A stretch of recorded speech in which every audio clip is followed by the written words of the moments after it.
Right, ఇవాళ వరంగల్కి CM Revanth Reddy చేరుకోనున్నారు. వరంగల్లో టెక్స్టైల్ పార్క్ అలాగే నిర్మాణంలో ఉన్న ప్రభుత్వ మల్టీ సూపర్ స్పెషాలిటీ హాస్పిటల్ని కూడా ఆయన సందర్శించనున్నారు. సీఎం హన్మకొండ ఐడిఓసి దగ్గర మహిళా శక్తి క్యాంటీన్ కూడా ప్రారంభించబోతున్నారు సీఎం రేవంత్. ముఖ్యంగా మహిళా శక్తి క్యాంటీన్లను తెలంగాణ వ్యాప్తంగా తీసుకురావడానికి తెలంగాణ ప్రభుత్వం తీసుకున్న నిర్ణయం మేరకు ఇప్పుడు మహిళా శక్తి క్యాంటీన్లను కూడా అక్కడ ఆయన ఐడిఓసి దగ్గర హన్మకొండ దగ్గర సీఎం రేవంత్ రెడ్డి ప్రారంభించనున్నారు. ఆ తర్వాత greater Warangal municipal corporation GWMC అభివృద్ధి మీద కూడా సీఎం సమీక్ష జరపనున్నారు. సాయంత్రం హన్మకొండలో మెడికోవర్ హాస్పిటల్ ప్రారంభోత్సవ కార్యక్రమంలో సీఎం పాల్గొననున్నారు. సీఎం పర్యటనకు అట్టహాసంగా ఏర్పాట్లు చేశారు. మంత్రులు సురేఖ, కొండా సురేఖ అలాగే సీతక్క, ఎమ్మెల్యేలు భారీ భద్రతా ఏర్పాట్లు చేశారు పోలీసులు. వరంగల్కి సీఎం రేవంత్ రెడ్డి పర్యటన ప్రాధాన్యం సంతరించుకుంది. వరంగల్ టెక్స్టైల్ పార్క్ నిర్మాణంతో పాటుగా ప్రభుత్వ మల్టీ సూపర్ స్పెషాలిటీ హాస్పిటల్ని ఆయన అక్కడ పర్యవేక్షించనున్నారు, అక్కడ సందర్శించనున్నారు.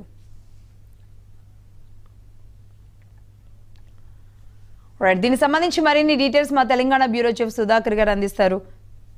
సుధాకర్ గారు. లక్ష్మి గారు, గుడ్ మార్నింగ్.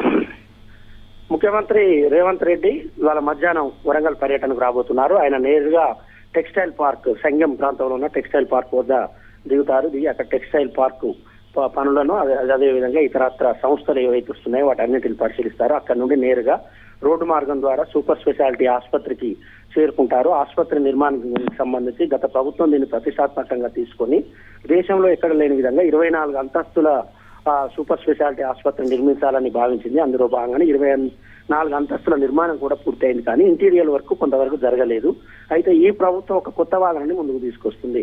24 అంతస్తులు వైద్యశాలకు సంబంధించి నియమ నిబంధనలు వర్తించవు. 24 అంతస్తులలో పేషెంట్లను ఉంచడానికి కుదరదు కాబట్టి కేవలం 12 అంతస్తులు మాత్రమే సూపర్ స్పెషాలిటీ ఆసుపత్రికి వాడుకుంటాం. మిగతా 12 అంతస్తులను ఏ విధంగా ఉపయోగించుకోవాలనే దానిపైన ఆలోచన చేస్తామని చెప్తుంది. అంటే గత ప్రభుత్వం 24 అంతస్తులను నిర్మిస్తే ఈ ప్రభుత్వం 12 అంతస్తులను మాత్రమే సూపర్ స్పెషాలిటీ ఆసుపత్రికి వాడుకుంటాం. మిగతా 12 అంతస్తులను ఏం చేయాలో ఆలోచిస్తామంటే ముఖ్యమంత్రి ఏ విధమైన ప్రకటన చేయబోతున్నారు. మిగతా 12 అంతస్తులకు సంబంధించి ఒకటి ఉంది లక్ష్మి గారు. అదేవిధంగా అక్కడ నుండి నేరుగా ఆయన హన్మకొండ కలెక్టరేట్ చేరుకుంటారు. హన్మకొండ కలెక్టరేట్ లో మున్సిపల్ కార్పొరేషన్ పరిధిలోని అభివృద్ధి పనులపైన సమీక్ష నిర్వహిస్తారు. అండర్ గ్రౌండ్ డ్రైనేజీ, అదేవిధంగా స్మార్ట్ సిటీ, ఇతరత్ర వ్యవహారాలన్నీ కూడా పరిశీలిస్తారు. కుడాకు సంబంధించి కుడాకు కొత్త మాస్టర్ ప్లాన్ ను రూపొందించాలని ప్రభుత్వం భావిస్తుంది. ఒక నూతన మాస్టర్ ప్లాన్ రూపొందించి ఆ ప్లాన్ కు అనుగుణంగా పనులు చేపట్టాలని చూస్తుంది. దాని అనంతరం మెడికవర్ ఆసుపత్రి ఉంది. మెడికవర్ ఆసుపత్రి ప్రారంభోత్సవానికి ముఖ్యమంత్రి పోతున్నారు. ముఖ్యమంత్రి మెడికవర్ ఆసుపత్రిని ప్రారంభిస్తారు. ప్రారంభించిన అనంతరం ఆయన నేరుగా మళ్ళీ హైదరాబాద్ వెళ్తారు. వాస్తవంగా ముఖ్యమంత్రి రేవంత్ రెడ్డి పర్యటన నిన్న ఉండాలి కానీ ఢిల్లీలో ఆయన PCC అధ్యక్ష పదవి అదేవిధంగా మంత్రివర్గ విస్తరణ పైన కాంగ్రెస్ పెద్దలతో మంత్రాలు ఉన్న నేపథ్యంలో నిన్న పర్యటన వాయిదా పడి ఇవాళ కొనసాగుతుంది.